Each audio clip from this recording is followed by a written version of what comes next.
Boa tarde, para você que nos acompanha aqui pelo Notícias Agrícolas, eu sou Virginia Alves, nós estamos de volta e nosso destaque agora é para o mercado do açúcar. Vamos entender o que tem movimentado as cotações e para conversar com a gente hoje já está conectado aqui comigo Maurício Murus, que fala com a gente em nome das safras e mercados. Maurício, seja bem-vindo mais uma vez, boa tarde. Olá, boa tarde, Virgínia, boa tarde aí todos os espectadores do Notícias Agrícolas. Obrigado novamente pelo convite para estar aqui conversando com vocês. Murussi, vamos lá então, né? Vou começar nosso bate-papo pedindo para você fazer uma atualização do que tem acontecido nesse mercado, quais são os direcionamentos que a gente tem visto e o que a gente pode esperar daqui para frente. Bom, o mercado de açúcar ele vem de uma tendência de baixa ao longo das duas últimas semanas na Bolsa de Nova York, né, num grande movimento de realização de lucros aí após os últimos 2 meses terem apresentado ganhos sobre o contrato atual driver, que é o outubro 24, né. No início dessa semana tivemos aí o atentado ali com o Donald Trump, que motivou um otimismo no mercado quanto à vitória dele, lembrando que ele é um candidato favorável ao mercado financeiro, né, adotado pelo mercado financeiro, então o mercado viu como favorável o resultado do atentado que consolidou uma eventual vitória dele, não que o mercado tenha ficado feliz com o atentado, né, não é isso que eu estou querendo dizer, mas é que o mercado vê que foi e consolida a vitória dele pelo carisma que a população vai ter por ele ter sido vítima de um atentado, né. Além disso, nos canaviais do centro-sul do Brasil, esse é um vetor externo ao mercado, né? Nos canaviais do centro-sul do Brasil, tivemos uma semana anterior com poucas chuvas sobre os canaviais, né? Poucas chuvas não, chuvas moderadas a fortes, né? O problema é que nessa semana e nas próximas 3, as chuvas ficam novamente reduzidas, né? Praticamente zeradas, o que eleva exponencialmente um risco de uma quebra na safra do Centro-Sul da temporada atual, de 2024 a 2025, por um número maior do que inicialmente se esperava, né? As expectativas gerais do mercado aí ainda elaboram uma expectativa de cana acima de 590 milhões de toneladas, né? Mas as chuvas abaixo da média, incidências de 2 massas de ar polar, não é frente fria. Frente fria é chuva, né? Todo mundo fala frente fria, né? Não, quando cai a temperatura é massa de ar polar, né? Então, assim, houveram 2 massas de ar polar em parte do centro-sul do Brasil, não foi na totalidade do centro-sul, né? Foi mais no norte do Paraná, no sul de São Paulo, que derrubou muitas temperaturas no final de julho e na primeira semana de julho, né? E o efeito dessa queda de temperatura ainda não está mensurado nas análises mais recentes dos engenheiros agrônomos, né, que monitoram os canaviais. O que nós temos de mensuração, que já joga o volume de safra para 590 milhões de toneladas, é a seca, que vem desde o início da segunda quinzena de abril até a primeira semana de julho, né? Sendo que na segunda choveu e agora na atual terceira semana, a qual nós estamos, voltou a ficar seco e vai ficar seco até a primeira semana de agosto, né? Então, assim, o mercado está ainda muito às voltas entre mensurar o que é o estrago da seca acumulada até agora, o estrago da seca que vai ser acumulado daqui até agosto, porque a seca vai continuar, e mais o que é estrago das 2 massas de ar polar que incidiram na virada de junho para julho, né? Então, apesar do mercado estar numa tendência de baixa no curto prazo, ao longo das 2 últimas semanas, nos 2 últimos meses ele vinha uma tendência de alta, né? E agora os motivos, os vetores de alta se sobrepõem no mercado, né? Apesar de agora ele estar em queda. Isso tudo fundamenta uma reversão de alta ao longo, se não dessa semana, da semana que vem aí sobre os futuros do açúcar, lembrando, né, que existe no mercado ainda prêmios muito elevados aí por parte do açúcar branco lá de Londres, o açúcar refinado de Londres, que faz com que muitos importadores indianos importem açúcar VHP com base nos preços de Nova York, no açúcar bruto de Nova York, para beneficiar esse açúcar e transformar ele em açúcar branco e reexportar a preços mais altos do açúcar em Londres, né? O que isso resulta de um outro vetor de alta sobre os preços do açúcar de Nova York, que é o bruto, que tem sua demanda elevada pelos prêmios altos do açúcar refinado em Londres aí, que beneficiam um movimento de reexportação do açúcar branco, né? Ou do açúcar bruto, que é reprocessado em branco e reexportado como açúcar branco. Resumidamente é isso, Virgínia, as novidades do mercado de açúcar, aí para vocês se atualizarem também, né? Sim, sim. E, Muruci, esses dados recém-divulgados pela Única, né, na semana passada, chamaram a atenção de alguma forma o mercado ou já eram números esperados?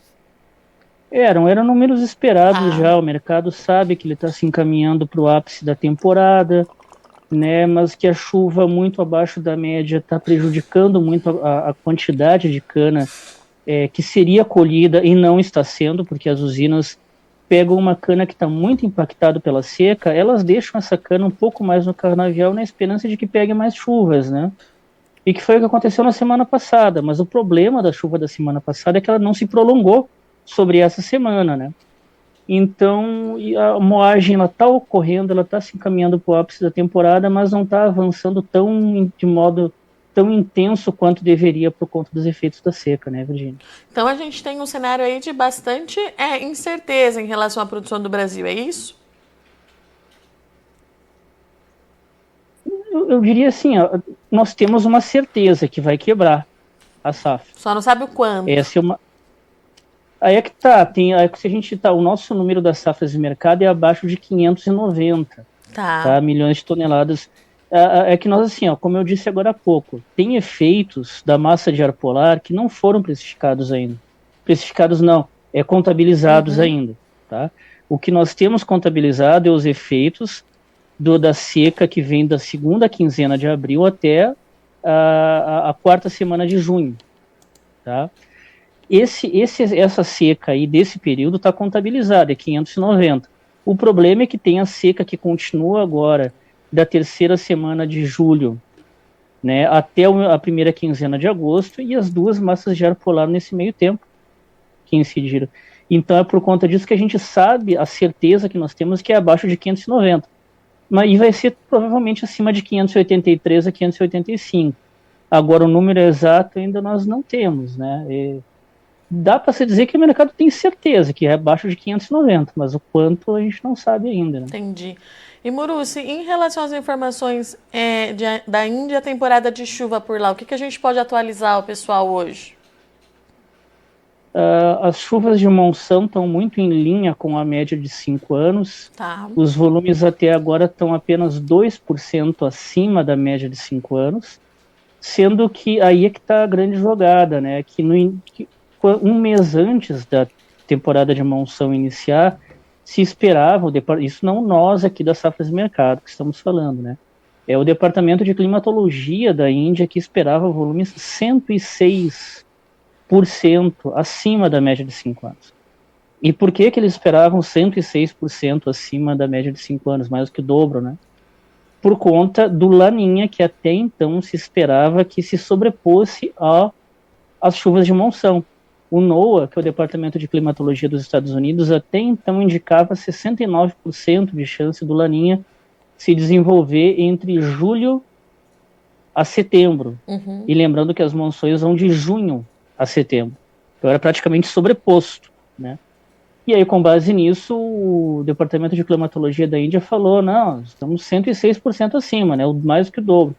O problema é que de lá para cá o NOAA não somente, primeiramente ele revisou para baixo essa estimativa, de 69% para 64%, né, no mês passado, e nesse mês ele acabou, já nem estima mais Laninha entre julho a setembro. Ele está jogando o Laninha mesmo lá para novembro a janeiro do ano que vem, novembro desse ano, janeiro do ano que vem, né, estimando lá em 85%, né, essa estimativa de que o fenômeno aconteça lá.